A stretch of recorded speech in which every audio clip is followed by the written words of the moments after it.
we have been doing lots of projects in the public sphere for a long time, and we started thinking more and more about the division between public and private space, and what spaces exist in our culture that are truly public, a place where anybody can go and hang out and not have to buy something. So like a shopping mall is not a public space, in fact it's private, and there's, you know, when you enter into the shopping mall there's a sign that says private property, do not enter, or enter at your own risk. I'm not certain what they say. I always enter at my own risk.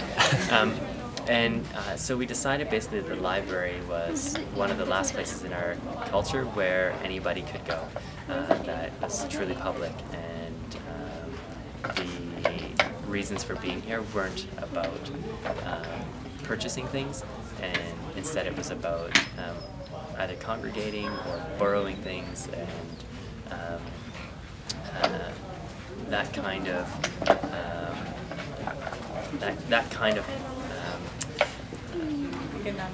yeah, like I don't know, like that.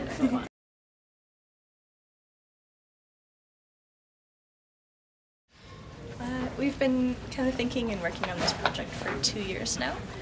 We did a workshop version at the Playwrights Festival last year, so this is our full world premiere version of the project, and it's changed a lot since last year.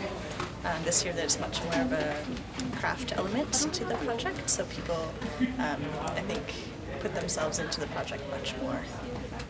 The activities. And it's mobile this year, which we always knew it would be, but it makes a big difference for us to be able to get out into the public realm.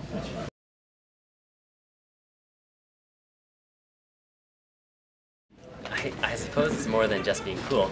Like, one of the things that we liked was that the whole project is how can you treat the city like a public library book, because the public library book to us has the capacity to, it's like a public space, right? We all kind of come to it at separate times, but there's a dialogue that's created inside the library book by people marking it up, like drawing on stuff, or underlining text, or writing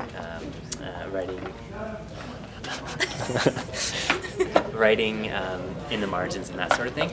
And when we first started thinking about this project really early on, we realized that people couldn't trespass as easily as a library book could. A library book can be put in someone's bag and carried across borders. It doesn't need a passport in the same way that people do, or permission to be in places the same way that people do. So I suppose this is the first time we've been asked this question, so like, awesome. So I really think that like this kind of functions in the same way, that it can trespass in ways that I think even Mia and I probably couldn't, because it looks funny, or it's an art object, or so it has that ability to sort of enter into spaces, or gives us permission to enter into spaces that we otherwise probably couldn't have before. And I think the library book kind of functions in the same way, that you can take a library book into an office tower and read it on the toilet, whereas like somebody who, let's say for instance, is homeless or doesn't work there, or doesn't have permission to be there, couldn't do that. But yeah, so I think that's kind of the answer. Okay.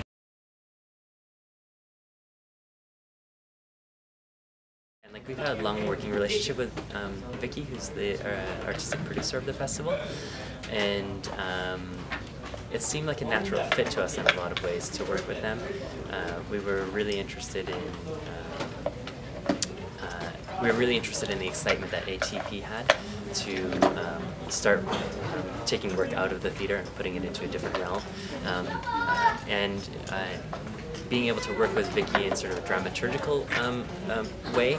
So, I mean, normally Vicki's job typically is working with playwrights and live performance, but being able to discuss this project with Vicki was really valuable.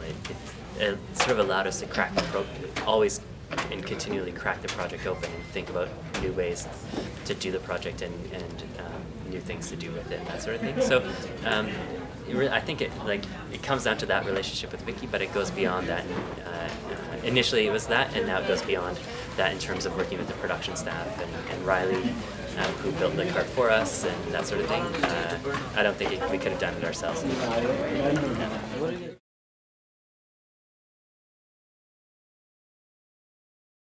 You have a favorite for sure, right? Yeah, one of my favorite signs that someone made said, "I wish this was a dream home for mermaids." The person who made it didn't really know where they were going to put it up, but I just imagine like walking around the city now trying to like imagine spaces as being a dream home for mermaids. So it's just kind of, I don't know, puts a different spin on the city. Yeah. And then like the opposite of where somebody knows exactly where they're going to put their sign was somebody today made a sign that said, "This is the place where Reg proposed to me," or Reg and I got engaged. So it was, and then they were going to take that sign and mail it to family in New Brunswick and have them put it up. So I suppose I kind of like that, how far this project may go. Yeah.